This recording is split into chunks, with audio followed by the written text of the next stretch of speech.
ಸಂಕ್ರಾಂತಿಯ ನಂತರ ರಾಜ್ಯದ ರಾಜಕೀಯದಲ್ಲಿ ಸಂಕ್ರಾಂತಿ ಆಗತ್ತೆ ಎಂಬ ನಿರೀಕ್ಷೆ, ಆಶಾವಾದ, ಕನಸು ಹೀಗೆ ಏನೇನು ಬೇಕೋ ಅದೆಲ್ಲವನ್ನು ಕೂಡ ಕಾಂಗ್ರೆಸ್ನ ಇರುವ ಒಂದು ಬಣ ಇಟ್ಕೊಂಡಿದೆ. ಇದಕ್ಕೆ ಸರಿಯಾಗಿ ಸಂಕ್ರಾಂತಿಯ ಮಾರನೇ ದಿನವೇ ಡಿಸಿಎಂ ಡಿಕೆ ಶಿವಕುಮಾರ್ ಫ್ಲೈಟ್ ಹತ್ತಿ ದೆಹಲಿಯನ್ನು ತಲುಪಿದ್ದು ರಾಹುಲ್ ಗಾಂಧಿ ಸಮ್ಮುಖದಲ್ಲಿ ಸಭೆಯಲ್ಲೂ ಕೂಡ ಪಾಲ್ಗೊಂಡಿದ್ದಾರೆ.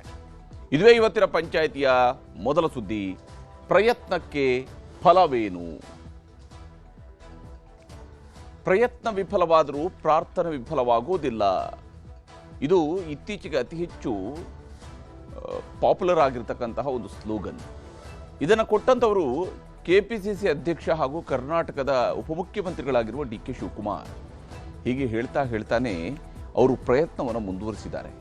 ಎಷ್ಟರ ಮಟ್ಟಿಗೆ ಅವರ ಪ್ರಯತ್ನ ಮುಂದುವರೆದಿದೆ ಅಂದರೆ, ದೆಹಲಿಯಲ್ಲಿ ಇವತ್ತು ಅಸ್ಸಾಂ ರಾಜ್ಯದ ವಿಧಾನಸಭಾ ಚುನಾವಣೆಯ ತಯಾರಿಗೆ ಸಂಬಂಧಿಸಿದಂತೆ ಎಐಸಿಸಿ ವೀಕ್ಷಕರ ಸಭೆ ಕರೆದಿದ್ದಾರೆ. ಅಲ್ಲೂ ಶಿವಕುಮಾರ್ ಅವರ ಪ್ರಯತ್ನ ಮುಂದುವರಿದಿರುವಂತೆ ಕಾಣ್ತಾ ಇದೆ. ರಾಹುಲ್ ಗಾಂಧಿಯವರನ್ನ ಭೇಟಿಯಾಗುವುದೇ ಈ ಪ್ರಯತ್ನದ ಭಾಗವಾಗಿತ್ತು. ಅಲ್ಲಿ ಏನು ಮಾತುಕತೆ ನಡೀತೋ, ಯಾವ ವಿಚಾರಗಳ ಬಗ್ಗೆ ಅವರು ಚರ್ಚೆ ನಡೆಸಿದ್ರು, ಅದರ ಬಗ್ಗೆ ಇನ್ನೂ ಕೂಡ ಮಾಹಿತಿ ಹೊರ ಬಂದಿಲ್ಲ. ಆದರೆ ಅವರ ಬೆಂಬಲಿಗರು ಮಾತ್ರ ಪ್ರಯತ್ನ ಫಲ ಕೊಡುತ್ತೆ ಅನ್ನುವಂತಹ ವಿಶ್ವಾಸದಲ್ಲಿ ಇದ್ದಾರೆ. ಸಂಕ್ರಾಂತಿಯ ನಂತರ ಸಿಹಿ ತಿನ್ನುವ ವಿಶ್ವಾಸದಲ್ಲಿದ್ದಾರೆ. ಇದರ ಬಗ್ಗೆ ಶಿವಕುಮಾರ್ ಅವರ ಬೆಂಬಲಿಗ ಶಾಸಕರು ಮಾತನಾಡೋದಕ್ಕೆ ಶುರು ಮಾಡಿದ್ದಾರೆ. ತಮ್ಮದೇ ಶಾಸಕಾಂಗ ಪಕ್ಷದ ನಾಯಕರ ವಿಚಾರದಲ್ಲಿ ಆ ಶಾಸಕರುಗಳಿಗೆ ಅವಿಶ್ವಾಸ ಇರುವಂಥದ್ದು ಕೂಡ ಗೋಚರಿಸ್ತಾ ಇದೆ. ಯಾಕಂದರೆ ಅವರ ಮಾತುಗಳನ್ನು ನೋಡ್ತಾ ಹೋದರೆ ಇವರು ಮುಖ್ಯಮಂತ್ರಿ ಆಗ್ತಾರೆ ಅಂತ ಹೇಳಿದ್ರೆ ಈಗಿರೋ ಮುಖ್ಯಮಂತ್ರಿ ಮೇಲೆ ಅವರಿಗೆ ವಿಶ್ವಾಸ ಇಲ್ಲವೇನೋ ಅನ್ನುವಂಥ ಅನುಮಾನ ಸಹಜವಾಗಿದೆ ಬರುತ್ತೆ. ಏನೇನು ಹಾಗಾದರೆ ಕಾಂಗ್ರೆಸ್ನ ಒಳಗಡೆ ನಡೀತಾ ಇದೆ, ಕಾಂಗ್ರೆಸ್ನ ಒಳಗಡೆ ನಡೀತಾ ಇರುವಂತಹ ಎಲ್ಲ ವಿಚಾರಗಳಿಗೆ ಎದುರಾಳಿಗಳು ಯಾವ ಸ್ವರೂಪದಲ್ಲಿ ರಿಯಾಕ್ಟ್ ಮಾಡ್ತಾ ಇದ್ದಾರೆ, ಲೀಸ್ನ ಮುಖ್ಯಮಂತ್ರಿ, ಲೀಸ್ ಉಪಮುಖ್ಯಮಂತ್ರಿ, ಈ ವಿಚಾರಗಳು ಕೂಡ ಬಂದಿದ್ದಾವೆ. ಇವತ್ತು ಏನೆಲ್ಲ ವಾಗ್ಯುದ್ಧ ನಡೀತಾ ಇದೆ, ಇದರ ಬಗ್ಗಿನ ವಿವರವಾದಂತಹ ವರದಿಯನ್ನು ತೋರಿಸ್ತೀನಿ ಇವತ್ತಿನ ಪಂಚಾಯಿತಿಯ ಮೊದಲ ಸುದ್ದಿಯಲ್ಲಿ. ಇನ್ನು ಇವತ್ತಿನ ಪಂಚಾಯಿತಿಯ ಎರಡನೇ ಸುದ್ದಿ, RCBಗೆ AI ಕ್ಯಾಮ್ರಾ. ಬೆಂಗಳೂರಿನ ಕ್ರಿಕೆಟ್ ಪ್ರೇಮಿಗಳ ಪಾಲಿಗೆ RCB ಅಂದರೆ ಅದು 10ರಲ್ಲಿ 11 ಫ್ರಾಂಚೈಸಿ ಅಲ್ಲ, ಅದು ಬೆಂಗಳೂರಿಗರ ಬ್ರ್ಯಾಂಡ್, ಬೆಂಗಳೂರಿನ ಬ್ರ್ಯಾಂಡ್. ಅದರ ಜೊತೆಗೆ ಎಷ್ಟರ ಮಟ್ಟಿಗೆ ಕನೆಕ್ಟ್ ಆಗಿದ್ದಾರೆ ಅಂತ ಹೇಳಿದರೆ, 17 ವರ್ಷಗಳವರೆಗೆ ಕಪ್ ಗೆಲ್ಲದೇ ಇದ್ರು 18ನೇ ವರ್ಷ ಕಪ್ ಗೆದ್ದೇ ಗೆಲ್ಲುತ್ತೆ ಅನ್ನುವಂಥ ವಿಶ್ವಾಸದಿಂದಲೇ ಬೆಂಬಲಿಸಿದ್ರು. ಒಂದು ರೀತಿಯ ತಪಸ್ಸಿನಂತೆ ಜೊತೆಗೆ ನಿಂತಿದ್ರು. 18ನೇ ವರ್ಷಕ್ಕೆ ಕಪ್ ಗೆಲ್ಲೋಲ್ಲೂ ಕೂಡ RCB ಯಶಸ್ವಿ ಆಯಿತು. ಹುಟ್ಟೋ ಮಗುವಿನಿಂದಲೇ ಬೆಂಗಳೂರಿನಲ್ಲಿ RCB ಫ್ಯಾನ್ಸ್ ಆಗಿನೇ ಹುಟ್ಕೊಳ್ತಾ ಇರ್ತಾರೆ ಅನ್ನುವಷ್ಟರ ಮಟ್ಟಿಗೆ RCB ಪರವಾದಂತಹ ಅಭಿಮಾನ ಇದೆ. ಆದರೆ ಕಳೆದ ವರ್ಷದ RCB ವಿಜಯೋತ್ಸವದ ವೇಳೆ ನಡೆದಂತಹ ದುರಂತದಿಂದಾಗಿ ಬೆಂಗಳೂರಿನಲ್ಲಿ ಪಂದ್ಯ ನಡೆಯೋದಿಲ್ವಾ ಅನ್ನುವಂಥ ಅನುಮಾನ ಇದ್ದೇ ಇದೆ. ಇದರ ನಡುವೆ RCB ಅವರು ಬೇರೆ ಕಡೆಯಲ್ಲೂ ಪಂದ್ಯವನ್ನು ಆಯೋಜನೆ ಮಾಡೋಕ್ಕೆ ಹೊರಟಿದ್ದಾರೆ ಅನ್ನುವಂತಹ ಗುಮಾನಿ ಕೂಡ ಹಬ್ಬಿತ್ತು. ಆದರೆ ಈಗ ಪಂದ್ಯ ನಡೆಸೋದಕ್ಕೆ ಅನುಕೂಲ ಆಗುವಂತೆ RCB ಕೂಡ AI ಕ್ಯಾಮ್ರಾಗಳ ಆಫರನ್ನು ಮುಂದಿಟ್ಟಿದೆ. ಆ ಮೂಲಕ ಸಂಭಾವ್ಯ ಅನಾಹುತಗಳನ್ನು ತಡೆಯುವ ಬಗ್ಗೆ ಯೋಚಿಸ್ತಾ ಇದೆ. ಅಷ್ಟರ ಮಟ್ಟಿಗೆ RCBಯು ಕೂಡ ಮುಂದೆ ಎಂದೂ ಕೂಡ ಇಂತಹ ಅನಾಹುತಗಳು ಸಂಭವಿಸಬಾರದು ನಮ್ಮ ಬೆಂಗಳೂರಿನಲ್ಲಿ ಅನ್ನೋಂಥ ಬಗ್ಗೆ ಕಾಳಜಿಯನ್ನು ವಹಿಸ್ತಾ ಇದೆ. ಮತ್ತು ಅದಕ್ಕೆ ಬೇಕಾದಂಥ ಹಣಕಾಸಿನ ವ್ಯವಸ್ಥೆಯನ್ನು ಕೂಡ ಮಾಡಿಸ್ತೀವಿ ಅನ್ನೋಂತಹ ವಿಚಾರವನ್ನು ಕೂಡ ಮುಂದಿಟ್ಟಿದ್ದಾರೆ. ಈಗ ಪಂದ್ಯಗಳು ಬೆಂಗಳೂರಿನಲ್ಲಿ ನಡೆಯಲ್ವಾ ಅನ್ನುವಂತಹ ವಿಷಯದ ಬಗ್ಗೆ KCA ಏನು ತೀರ್ಮಾನವನ್ನು ಕೈಗೊಳ್ಳಬಹುದು ಅನ್ನೋದ್ರ ಬಗ್ಗೆ ಕೂಡ ವಿವರಿಸ್ತೀನಿ ಇವತ್ತಿನ ಪಂಚಾಯಿತಿಯ ಎರಡನೇ ಸುದ್ದಿಯಲ್ಲಿ. ಈಗ ಮೊದಲ ಸುದ್ದಿ ಕಡೆಗೆ ಹೋಗೋಣ. ಮುಖ್ಯವಾಗಿ ಪ್ರಯತ್ನದ ಫಲವೇನು? ಪ್ರಯತ್ನದ ಮೇಲೆ ಪ್ರಯತ್ನ, ಪ್ರಯತ್ನದ ನಂತರ ಪ್ರಯತ್ನ ಮತ್ತು ಪ್ರಯತ್ನ, ಇದು ಸದ್ಯಕ್ಕೆ ನಡೀತಾ ಇರುವಂತಹ ಪ್ರಯತ್ನ. ಇದು ಕಾಂಗ್ರೆಸ್ನ ಪ್ರಯತ್ನ, DK ಶಿವಕುಮಾರ್ ಅವರ ಪ್ರಯತ್ನ. ಸದ್ಯಕ್ಕೆ ಅವರು ಮುಖ್ಯಮಂತ್ರಿ ಆಗಲೇಬೇಕು ಅನ್ನುವಂತಹ ಕನಸನ್ನು ಹೊಂದಿದ್ದಾರೆ. ಸಹಜ, KPCC ಅಧ್ಯಕ್ಷರಾಗಿ ಪಕ್ಷವನ್ನು ಅಧಿಕಾರಕ್ಕೆ ತರುವುದರಲ್ಲಿ ಅವರದೇ ಆದಂತಹ ಕೊಡುಗೆಯನ್ನು ಶಿವಕುಮಾರ್ ಅವರು ಕೊಟ್ಟಿದ್ದಾರೆ. ಹೀಗಾಗಿ ಮುಖ್ಯಮಂತ್ರಿ ಆಗಬೇಕು ಅನ್ನುವಂತಹ ಪ್ರಯತ್ನದಲ್ಲಿದ್ದಾರೆ. ಅದಕ್ಕಾಗಿ ಅವರಿಗೆ ರಾಹುಲ್ ಗಾಂಧಿ ಅವರನ್ನ ಭೇಟಿಯಾಗಬೇಕು ಅನ್ನುವಂತಹ ಪ್ರಯತ್ನವೇ ಬಹಳ ಸುದೀರ್ಘವಾಗಿ ನಡೀತಾ ಇತ್ತು. ಇವತ್ತು ಕಡೆಗೂ ಅವರು ರಾಹುಲ್ ಗಾಂಧಿ ಅವರನ್ನ ಭೇಟಿಯಾಗಿದ್ದಾರೆ, ಕುಳಿತು ಮಾತನಾಡಿದ್ದಾರೆ, ಅವರ ಜೊತೆಗೆ ಚರ್ಚಿಸಿದ್ದಾರೆ. ಏನೆಲ್ಲ ವಿಚಾರಗಳ ಬಗ್ಗೆ ಚರ್ಚೆ ಆಗಿದೆ ಆಗಿಲ್ಲ ಅನ್ನೋದಕ್ಕಿಂತ ಹೆಚ್ಚಾಗಿ ಶಿವಕುಮಾರ್ ಅವರು ಕರ್ನಾಟಕದ ಮುಖ್ಯಮಂತ್ರಿ ಆಗ್ತಾರೆ ಅನ್ನುವಂತಹ ವಿಚಾರಕ್ಕೆ ಸಂಬಂಧಪಟ್ಟಂತೆ ಮತ್ತಷ್ಟು ಚರ್ಚೆಗಳು ಬಲವನ್ನು ಪಡ್ಕೊಳ್ತಾ ಇದ್ದಾವೆ, ಮತ್ತಷ್ಟು ಬೆಳವಣಿಗೆಗಳು ನಡೀತಾ ಇದ್ದಾವೆ, ಆಶಾವಾದಗಳು ಗರಿಗೆದರ್ತಾ ಇದ್ದಾವೆ. ಮತ್ತೊಂದು ಕಡೆಯಲ್ಲಿ ಇಲ್ಲ, ಹಾಗೇನೂ ಇಲ್ಲ, ಯಾವುದೇ ಬದಲಾವಣೆಯೂ ಕೂಡ ಆಗುವುದಿಲ್ಲ ಅನ್ನುವಂತಹ ಮಾತುಗಳು ನಡೀತಾ ಇರುವಂಥದ್ದು. ಇದೆಲ್ಲದರ ಮಧ್ಯೆ KJ ಜಾರ್ಜ್ ಅವರು ಶಿವಕುಮಾರ್ ಅವರು ರಾಹುಲ್ ಗಾಂಧಿಯವ್ರನ್ನ ಭೇಟಿಯಾಗೋದಕ್ಕಿಂತ ಮುಂಚಿತವಾಗಿಯೇ ರಾಹುಲ್ ಗಾಂಧಿಯವ್ರನ್ನ ಭೇಟಿಯಾಗಿ ಬಂದಿದ್ದಾರೆ. ಅಲ್ಲಿಗೆ ಇಡೀ ಕಾಂಗ್ರೆಸ್ನಲ್ಲಿ ನಡೀತಾ ಇರುವಂತಹ ಬೆಳವಣಿಗೆಗಳು ಏನೇನು ಅದರ ಬಗ್ಗೆನ ವರದಿ ನಿಮ್ಗೆ ತೋರಿಸ್ತೀನಿ.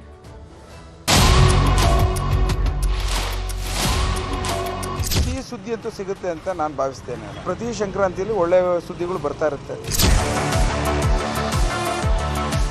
100% ನಿರೀಕ್ಷೆಯಲ್ಲಿದ್ದೀವಿ. ನಾನು DK ಶಿವಕುಮಾರ್ ಮುಖ್ಯಮಂತ್ರಿ ಆಗಬೇಕು ಅನ್ನೋ ಕನಸು ಕಂಡಲ್ಲಿ ಪ್ರಥಮ ನಾನೇ. Can't disclose all those things. Let us see. I have come here only to meet my party leader. Sankranti ಹಬ್ಬ ಮುಗಿಯುತ್ತಿದ್ದಂತೆ ರಾಜ್ಯದಲ್ಲಿ ಮತ್ತೊಂದು ಸುತ್ತಿನ ರಾಜಕೀಯದ ಹಾವು ಏಣಿ ಆಟಕ್ಕೆ ದಾಳ ಉರುಳಿಸುವ ಕೆಲಸ ಶುರುವಾಗಿದೆ.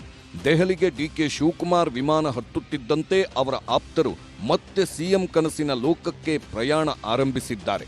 ಸಂಕ್ರಾಂತಿ ಆಗುತ್ತಿದ್ದಂತೆ ಸಿಹಿ ಸುದ್ದಿ ಬಂದೇ ಬಿಡುತ್ತೆ ಎಂದು ಭವಿಷ್ಯವಾಣಿ ನುಡಿಯಲು ಶುರು ಮಾಡಿದ್ದಾರೆ. ಇಷ್ಟಕ್ಕೂ DK ಶಿವಕುಮಾರ್ ಅವರು ದೆಹಲಿಗೆ ಹೋಗಿರೋದು ಅಸ್ಸಾಂನ ಚುನಾವಣೆಗೆ ಸಂಬಂಧಿಸಿದಂತೆ. ದೇಶದಲ್ಲಿ 5 ರಾಜ್ಯಗಳ ವಿಧಾನಸಭಾ ಚುನಾವಣೆಗಳಿಗೆ ತಯಾರಿಗಳು ಶುರುವಾಗಿವೆ. ಅಸ್ಸಾಂ ರಾಜ್ಯಕ್ಕೆ ಪಕ್ಷದ ವೀಕ್ಷಕರನ್ನಾಗಿ ರಾಜ್ಯದ ಉಪಮುಖ್ಯಮಂತ್ರಿ DK ಶಿವಕುಮಾರ್ರನ್ನ ಕಾಂಗ್ರೆಸ್ ಹೈಕಮಾಂಡ್ ನೇಮಕ ಮಾಡಿದೆ.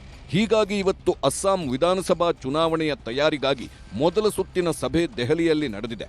ಇದರಲ್ಲಿ ಭಾಗಿಯಾಗಲು ಶಿವಕುಮಾರ್ ದೆಹಲಿಗೆ ಹೋಗಿದ್ದಾರೆ. ಇಷ್ಟಕ್ಕೂ ಮೊನ್ನೆ ಮೈಸೂರು ಏರ್ಪೋರ್ಟ್ನ ರನ್ವೇನಲ್ಲಿ ರಾಹುಲ್ ಗಾಂಧಿ ಜೊತೆ ಮಾತುಕತೆ ನಡೆಸಿದ ಬೆನ್ನಲ್ಲೇ DK ದೆಹಲಿ ಪ್ರವಾಸ ಕೈಗೊಂಡಿದ್ದು ಸಹಜವಾಗೇ ಕುತೂಹಲ ಮೂಡಿಸಿದೆ. ಹಾಗೆ ನೋಡಿದ್ರೆ ರಾಹುಲ್ ಭೇಟಿಗೂ ಮುಂಚಿತವಾಗಿಯೇ DKಶಿ ದೆಹಲಿ ಯಾತ್ರೆ ಫಿಕ್ಸ್ ಆಗಿತ್ತು. ಇವತ್ತು ಅಸ್ಸಾಂ ವಿಧಾನಸಭಾ ಚುನಾವಣೆಗೆ ಸಂಬಂಧಿಸಿದ ಸಭೆ ದೆಹಲಿಯ ಇಂದಿರಾ ಭವನದಲ್ಲಿ ನಿಗದಿಯಾಗಿತ್ತು. ನಂತರ ಏಕಾಏಕಿ ಮಲ್ಲಿಕಾರ್ಜುನ್ ಖರ್ಗೆ ಅವರ ಮನೆಗೆ ಸಭೆ ಶಿಫ್ಟ್ ಆಗಿದ್ದೂ ಕೂಡ ಕುತೂಹಲಕ್ಕೆ ಎಡೆಮಾಡಿಕೊಟ್ಟಿತ್ತು.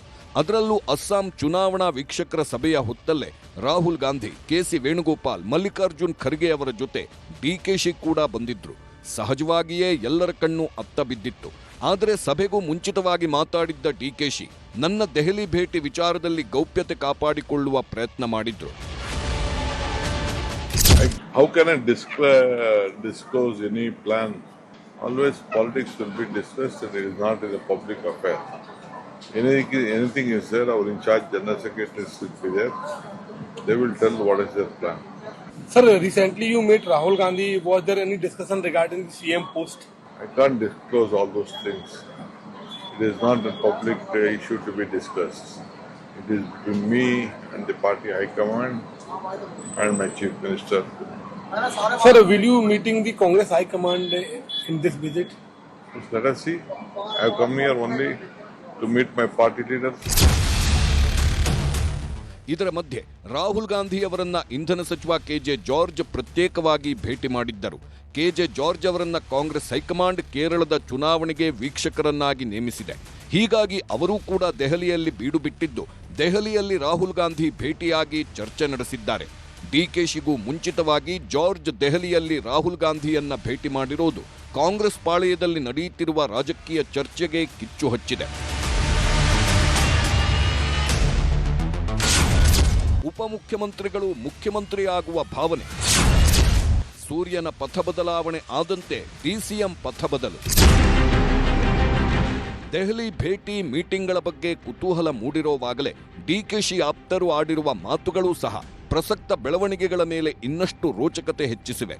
ಮೊನ್ನೆ ಸಂಕ್ರಾಂತಿಗೂ ಹಿಂದಿನ ದಿನ DKಶಿಗೆ ಸಂಕ್ರಾಂತಿ ಸಿಹಿ ಸಿಗುತ್ತೆ ಅಂದಿದ್ರು ಕುಣಿಗಲ್ ಶಾಸಕ ರಂಗನಾಥ್. ಇವತ್ತು ಇನ್ನೂ ಒಂದು ಹೆಜ್ಜೆ ಮುಂದೆ ಹೋಗಿರುವ ಚನ್ನಗಿರಿ ಶಾಸಕ ಬಸವರಾಜ ಶಿವಗಂಗಾ ಉಪಮುಖ್ಯಮಂತ್ರಿಗಳು ಮುಖ್ಯಮಂತ್ರಿ ಆಗೇ ಬಿಡ್ತಾರೆ ಎಂಬ ಧಾಟಿಯಲ್ಲಿ ಮಾತನಾಡಿದ್ರು. ಸಿಹಿ ಸುದ್ದಿ ಅಂತೂ ಸಿಗುತ್ತೆ ಅಂತ ನಾನು ಭಾವಿಸ್ತೇನೆ. ಅದ್ರ ಮೇಲೆ ನಾನು ಮಾತಾಡೋಂಥದ್ದು ನನಗೂ ಯಾವುದೇ ಹಕ್ಕಿಲ್ಲ ಅಂತ ಅನ್ಕೋತೀನಿ. ನಾನು ಪ್ರಯತ್ನ ವಿಫಲ ಆಗ್ಬೋದು, ಪ್ರಾರ್ಥನೆ ವಿಫಲ ಆಗಲ್ಲ ಅನ್ನೋದು ನಮ್ಮ ಭಾರತದ ಸಂಪ್ರದಾಯದ ಪ್ರಕಾರ ಪ್ರತಿ ಸಂಕ್ರಾಂತಿಯಲ್ಲಿ ಒಳ್ಳೆಯ ಸುದ್ದಿಗಳು ಬರ್ತಾ ಇರುತ್ತೆ. ಕಾಂಗ್ರೆಸ್ ಪಕ್ಷಕ್ಕೆ, ಕಾರ್ಯಕರ್ತರುಗಳಿಗೆ, ಶಾಸಕರಿಗೆ, ಸರ್ಕಾರಕ್ಕೆ ಎಲ್ಲದಕ್ಕೂ ಒಳ್ಳೆಯ ಸುದ್ದಿ ಬರುತ್ತೆ. ಸೂರ್ಯ ಪಥ ಬದಲಾವಣೆ ಆಗ್ತದೆ ಸಂಕ್ರಾಂತಿ, ಅದೇ ರೀತಿ ಪಥ ಬದಲಾವಣೆ ಸೂರ್ಯ ಆಯಿತು. ಅದೇ ರೀತಿ ನಮ್ಮ ಪಥ ಬದಲಾವಣೆಯೂ ಆಗಿದೆ. ಇವತ್ತು ಹೈಕಮಾಂಡ್ ಕರೆದಿರೋದ್ರಿಂದ ಪಥ ಎಲ್ಲರದ್ದು ದೆಹಲಿ ಕಡೆ ಇದೆ. ಅದೇ ಪಥ ಬದಲಾವಣೆ ಅಂದರೆ ಏನು ಅಂದರೆ ನಮ್ಮದು ಸಹ ಒಂದು ಆಶಾಭಾವನೆ ದೆಹಲಿ ಕಡೆ ಪಥ ಬದಲಾವಣೆ ಮಾಡ್ತೀವಿ ಅಂತ ಹೇಳಿದ್ವಿ. ಅದೇ ರೀತಿ ಪೂರ್ವಕವಾಗಿ 16ನೇ ತಾರೀಕಿಗೆ ಕರೆದಿರೋದು ಮಾಧ್ಯಮದವ್ರು ಉತ್ತರ ಕೊಡೋಕೆ ನನಗೆ ಅನುಕೂಲ ಆಗಿದೆ. 100% ನಿರೀಕ್ಷೆಯಲ್ಲಿ ಇದ್ದೀವಿ. ನಾವು ಯಾವಾಗಲೂ ಆಶಾಭಾವನೆಯಲ್ಲಿದ್ದೀನಿ. ನಾನು ಡಿ.ಕೆ. ಶಿವಕುಮಾರ್ ಮುಖ್ಯಮಂತ್ರಿ ಆಗಬೇಕು ಅನ್ನೋ ಕನಸು ಕಂಡಲ್ಲಿ ಪ್ರಥಮ ನಾನೇ. ದಿಲ್ಲಿಯಲ್ಲಿ ಡಿಕೆ ದಾಳ, ರಾಜಣ್ಣ ಮನೆಯಲ್ಲಿ ಸಿದ್ದು ಊಟ, ನಾನ್ ವೆಜ್ ಊಟದೊಂದಿಗೆ ಒಂದಷ್ಟು ಪಾಲಿಟಿಕ್ಸ್.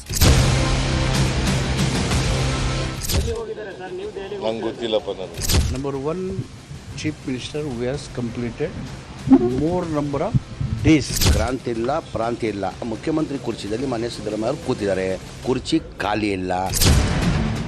ಸಿಎಂ ಪಟ್ಟದ ಕನಸು ಕಾಣುತ್ತಿರುವ ಡಿಕೆ ಶಿವಕುಮಾರ್ ದೆಹಲಿಯಲ್ಲಿ ನಾನಾ ದಾಳ ಹೂಡುತ್ತಿರೋವಾಗಲೇ ಸಿಎಂ ಸಿದ್ದರಾಮಯ್ಯ ಆಪ್ತನ ಮನೆಯಲ್ಲಿ ಊಟಕ್ಕೆ ಕೂತಿದ್ರು. ಸಂಕ್ರಾಂತಿ ಮರುದಿನದ ನಾನ್ ವೆಜ್ ಊಟ ಮಾಡಿಕೊಂಡು ರಾಜ್ಯ ಒಲಿಂಪಿಕ್ಸ್ ಕ್ರೀಡಾಕೂಟ ಉದ್ಘಾಟನೆಗೆ ಸಿಎಂ ಹೋದ್ರು. ಅಲ್ಲಿ ಮಾತನಾಡಿದಾಗಲೂ ಕೂಡ ಊಟ ಚೆನ್ನಾಗಿತ್ತು ಅಂದಷ್ಟೇ ಹೇಳಿ ಹೋದ್ರು.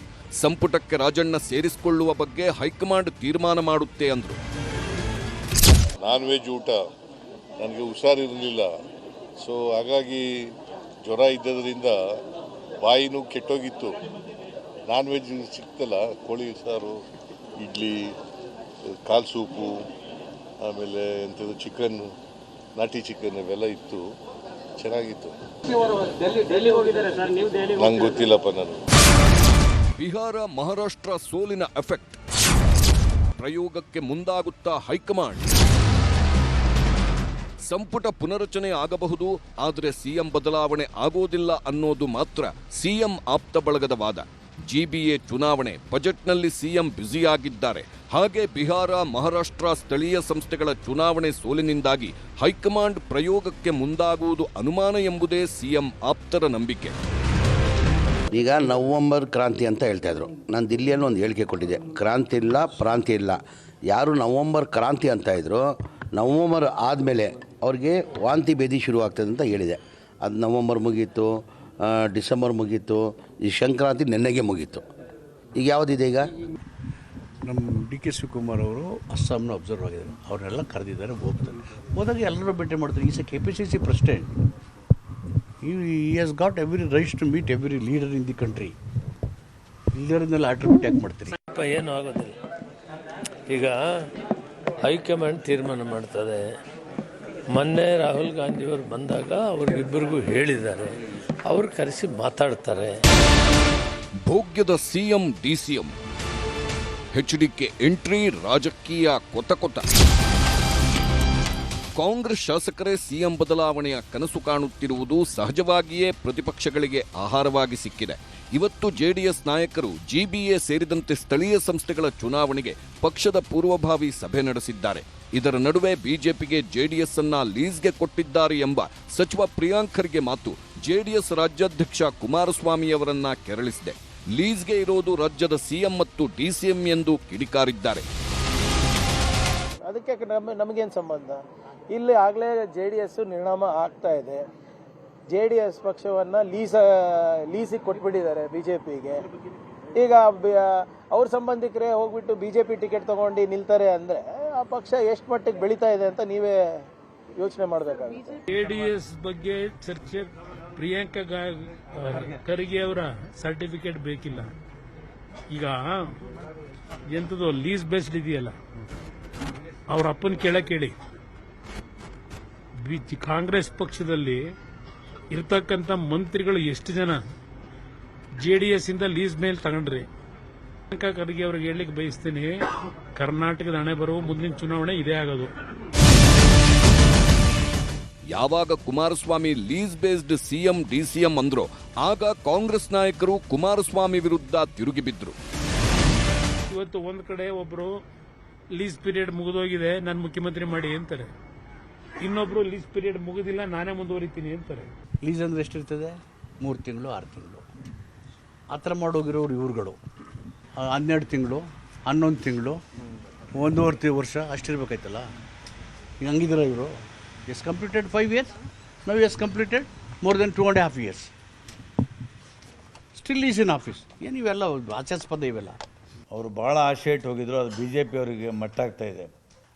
ಒಂದು ದಿವಸ ಈ ಪ್ರಾದೇಶಿಕ ಪಕ್ಷಗಳನ್ನು ಮಟ್ಟ ಹಾಕಿ ಮುಗಿಸ್ತಾರೆ ಬಿ ಜೆ ಪಿಯವರು. ಸೊ ಪಾಪ ಕುಮಾರಸ್ವಾಮಿಗಳು ಇವತ್ತು ಹೋಗಿದ್ದಾರೆ. ಯಾಕೆ ರಾಜ್ಯ ರಾಜಕಾರಣಕ್ಕೆ ಮತ್ತೆ ಬರ್ತೀನಿ ಅಂತ ಹೇಳ್ತಾ ಇದ್ರು ಗೊತ್ತಿಲ್ಲ. ಅಲ್ಲೇನು ಅವ್ರಿಗೇನಾದರೂ ತೊಂದರೆ ಆಗ್ತಾಯಿದೆಯೋ ಅಥವಾ ಅವರಿಗೆ ಅನಾನುಕೂಲತೆ ಆಗ್ತಾಯಿದೆಯೋ, ಅವ್ರು ಮಾತನಾಡ್ತಾ ಇಲ್ಲೋ. ಇನ್ನು ಯಾವುದೇ ವಿಚಾರ ಬಂದರೂ ಅಲ್ಲಿ ಡಿಕೆ ಶಿವಕುಮಾರ್ ಮತ್ತು ಕುಮಾರಸ್ವಾಮಿ ಮಧ್ಯೆ ಮಾತಿನ ಫೈಟ್ ಇದ್ದೇ ಇರುತ್ತವೆ. ಮೊನ್ನೆ ನಮ್ಮ ಸಮುದಾಯದವರೇ ಬೆನ್ನಿಗೆ ಚೂರಿ ಹಾಕಿದ್ರು ಅಂದಿದ್ರು ಡಿಕೆ ಶಿವಕುಮಾರ್. ಅದಕ್ಕೆ ಟಾಂಗ್ ಕೊಟ್ಟಿರುವ ಎಚ್.ಡಿ. ಕುಮಾರಸ್ವಾಮಿ ಕೆಲವರಿಗೆ ಜನಬಲ ಬೇಕು, ಜನಬಲದಿಂದಲೇ ರಾಜ್ಯ ಲೂಟಿ ಮಾಡೋದೇ ಕೆಲಸ ಎಂದು ತಿರುಗೇಟು ಕೊಟ್ಟರು. ನಮ್ ಸ್ವಂತ ಜನನೇ, ನಮ್ ಸ್ವಂತ ಜಾತಿಯವರೇ ನನ್ನ ದಿನ ಬೆಳಿಗ್ಗೆ ಟೀಕೆ ಮಾಡ್ತಾವ್ರೆ. ನನ್ಗ್ ಸಿಕ್ಕಿಲ್ವಲ್ಲ, ಇವ್ ಸಿಗ್ತಾ ಇದ್ದಲ್ಲ, ಅದಾಯ್ತಲ್ಲ ಅಂತ ದಿನ ಹೊಸಗ್ತಾ ಇದಾರೆ, ಏನೇನೋ ಮಾಡ್ತಾ ಇದಾರೆ. ಏನೆಲ್ಲ ನನಗೆ ಆಗ್ತಾ ಇದಾರೆ, ಟಿವಿಗಳಲ್ಲಿ ಆಗ್ತಾ ಇದಾರೆ, ಇನ್ಸ್ಟಾಗ್ರಾಮ್ ಅಲ್ಲಿ ಆಗ್ತಾ ಇದಾರೆ, ಸೋಷಿಯಲ್ ಮೀಡಿಯಲ್ಲಿ ಆಗ್ತಾ ಇದಾರೆ. ನೀವು ನೋಡಿ ನನಗೆ ಸಾಕೋತವ್ರೆ. ಹಿಂದೆಯಿಂದನೂ ಚಾಕ್ ಆಗ್ತಾ ಇದಾರೆ, ಮುಂದೆಯಿಂದನೂ ಚಾಕ್ ಆಗ್ತಾ ಇದ್ದಾರೆ. ಕುಮಾರಸ್ವಾಮಿ ಬಂದು ಬಾಯಿ ಚಪ್ಲಿಕ್ ಮಾತಾಡಿದ್ದಾರೆ. ನಾನು ಬಾಯಿ ಚಪ್ಲಿಕ್ ಮಾತಾಡಲ್ಲ. ಯಾವ ರೀತಿ ಅಕ್ರಮವಾಗಿ ಸಂಪಾದನೆ ಮಾಡಬೇಕು, ಇದಕ್ಕೆ ಜನ ನಿಮಗೆ ಬೆಂಬಲ ಕೊಡ್ತಾರಾ? ನಿಮ್ದೊಂದು ರೀತಿ ಚಪ್ಪಲ, ನಂದೊಂದು ರೀತಿ ಚಪ್ಪಲ. ನಿಮ್ಗೆ ಹಣ ಮಾಡೋ ಚಪ್ಪಲ, ನನಗೆ ಜನ ಬೆಂಬಲ ಪಡೆಯೋದು ಚಪ್ಪಲ. ಹೀಗೆ ರಾಜ್ಯ ರಾಜಕೀಯದಲ್ಲಿ ಸ್ಥಳೀಯ ಸಂಸ್ಥೆಗಳ ಚುನಾವಣೆಗಳು ಹತ್ತಿರವಾಗುತ್ತಿದ್ದಂತೆ ಏಟು ಎದುರೇಟು ಜೋರಾಗ್ತಿವೆ. ನಡುವೆ ಸಿಎಂ ಬದಲಾವಣೆಯ ಪಟಾಕಿಯೂ ಸಿಡಿಯುತ್ತಲೇ ಇದೆ. ಹೀಗಾಗಿ ರಾಜ್ಯದಲ್ಲಿ ಸುಗ್ಗಿ ಹಬ್ಬದ ಜೊತೆಗೆ ರಾಜಕೀಯದ ಸುಗ್ಗಿಯೂ ಎಗ್ಗಿಲ್ಲದೆ ಸಾಗುತ್ತಿದೆ. Bureau report, news 18. ಹೀಗೆ ರಾಜಕೀಯದ ಸುಗ್ಗಿ ನಡೀತಾ ಇದೆ. ಏನೇನಾಗುತ್ತೆ ನೋಡೋಣ. ಯಾವ ಸ್ವರೂಪದಲ್ಲಿ, ಯಾರ ಪ್ರಯತ್ನಕ್ಕೆ ಯಾವ ಫಲ ಅನ್ನೋದು ಕೂಡ ಗೊತ್ತಾಗುತ್ತೆ. ಎರಡನೇ ಸುದ್ದಿ ಕಡೆಗೆ ಹೋಗೋಣ.